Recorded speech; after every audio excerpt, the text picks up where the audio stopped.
সালামু আলাইকুম। আমার কাছে হাইপোথাইরয়েডের অনেক পেশেন্টরা এসে বলেন, "ম্যাডাম, আমি কিন্তু ঠিকমতো আমার ওষুধটা খাচ্ছি, কিন্তু তারপরও ওজন কোনোভাবেই কমছে না।" সেক্ষেত্রে আমাদের ফার্স্টে জানতে হবে যে হাইপোথাইরয়েডিজমে কি ভাবে আমাদের ওজন বাড়তে পারে।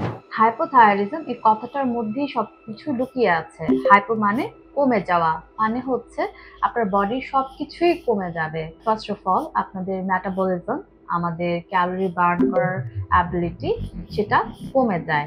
সেক্ষেত্রে কিন্তু আমাদের ওজনটা বেড়ে যাচ্ছে, যেহেতু আমাদের বডিতে এনার্জি এক্সপেন্ডিচার কোনোভাবে হচ্ছে না। ২ নাম্বার হচ্ছে আমাদের সেলের মধ্যে গ্লাইকোজামিনোগ্লাইকেন নামে একটা কম্পাউন্ড জমা হতে থাকে, সেটাও আমাদের বডি ওয়েটটাকে বাড়িয়ে দেয়। ৩ নাম্বার হচ্ছে আমাদের যে থাইরয়েড গ্ল্যান্ডটা সেটা কিডনির উপর একটা ফাংশন আছে। তো যখন হাইপোথাইরয়েডিজম হয় কিডনিটা প্রপারলি ফাংশন করতে পারে না।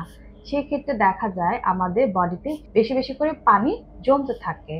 সেখান থেকেও আমাদের ওজনটা বেড়ে যায়। হাইপোথাইরয়েডিজমে আমরা ফ্যাটিক ফিল করি, লেথার্জি লাগে, আমাদের কিছু করতে ইচ্ছা করে না, বডি ফাংশনিং অ্যাবিলিটি বা ক্যাপাসিটি গুলা মিনিমাইজ হয়ে যায়। ফলে দেখা যায় আমরা এক্সারসাইজ করি না, আমাদের বডির কোনো মুভমেন্ট নাই।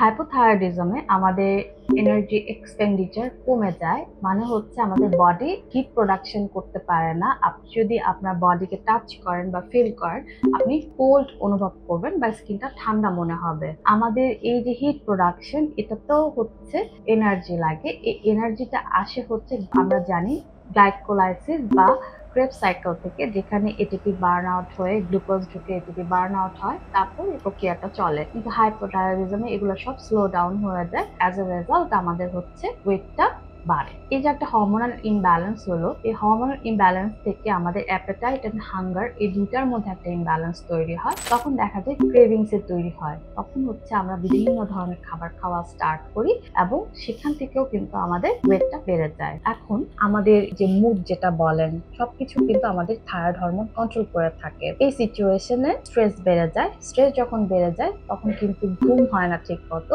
সেক্ষেত্রে দেখা যায় যে কর্টিসল লেভেলের পরিমাণ আমাদের বডিতে বেড়ে যায়। এই কর্টিসলটা আমাদের পেরিফেরিতে বডিতে যে ইনসুলিন রেজিস্ট্যান্স সেটাকে বাড়িয়ে দেয়, মানে হচ্ছে রক্তে তখন ইনসুলিনের পরিমাণটা বেড়ে যায়। ইনসুলিন একটা অ্যানাবলিক হরমোন, মানে হচ্ছে এর কাজ হচ্ছে সেলের ভিতরে গ্লুকোজটাকে স্টোর করে দেওয়া বা গ্লুকোজটাকে ঢুকিয়ে দেওয়া। তো এইভাবে কিন্তু হচ্ছে আমাদের ওয়েটটা বাড়তে থাকে। অনেকে বলে থাকেন আমার বেশি কিছু না, ছোট একটা থাইরয়েড সমস্যা আছে। না, থাইরয়েড সমস্যাটাকে ছোট করে দেখা যাবে না। গ্ল্যান্ডটা ছোট হলেও এটার এফেক্ট অনেক। আপনার বডির প্রত্যেকটা অর্গানের উপর থাইরয়েডের এফেক্ট আছে। আপনি হার্টের কথা চিন্তা করেন, থাইরয়েড সমস্যার কারণে আপনার পালপিটেশন, ইভেন অ্যারিথমিয়া এই ধরনের সমস্যাও হতে পারে। বোন হেলথ, মাসল হেলথ, এগুলোর জন্য থাইরয়েড হরমোন খুবই ইম্পর্টেন্ট। আপনি দেখবেন হাইপোথাইরয়েডিজম অথবা হাইপারথাইরয়েডিজম দুইটা কেসই দেখা যায়। বোন পেন ফিল করছেন, আপনি মাসল পেন ফিল করছেন, আপনার সারা বডিতেই ব্যথা আছে। এছাড়া আপনার যে মুড সেটাকেও থাইরয়েড হরমোন মেনটেন করে থাকে।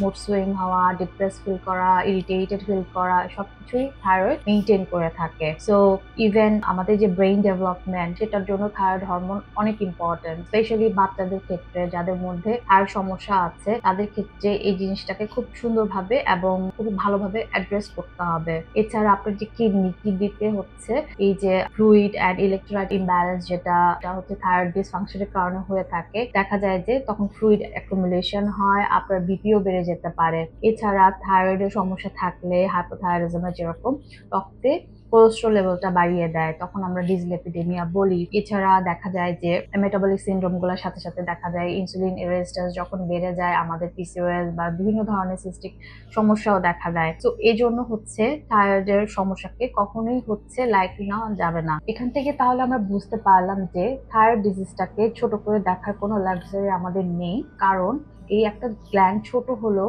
আপনার প্রত্যেকটা অর্গানের উপর এর ভালো ইফেক্ট আছে, এবং এই জায়গাগুলোতে যদি ডিসফাংশন হয়, আপনার বডিও তখন প্রপারলি ফাংশন করবে না। সেক্ষেত্রে আপনাকে অবশ্যই ফোকাস করতে হবে রাইট ডায়েট, আপনি ঠিকমতো মেডিকেশন রাইট ডোজে, রাইট টাইমে, রাইট ওয়েতে খাচ্ছেন কিনা, সাথে হচ্ছে আপনার স্ট্রেস ম্যানেজমেন্টের জন্য কিছু মেডিটেশন, যোগা, বা আপনি বক্স ব্রিদিং টেকনিক, যেটা আমি আমার আগের ভিডিওতে বলেছি, সেটা দেখতে পারেন। প্লাস হচ্ছে আপনার ফিজিক্যাল অ্যাক্টিভিটি, এগুলার অ্যাক্টিভিটি বাড়াতে হবে, সেটা আপনি যোগা অথবা সুইমিং যে ফর্মে করুন না কেন, 30 মিনিট যদি ব্রেস্ট ওয়াক করতে চান সেটাও করতে পারেন।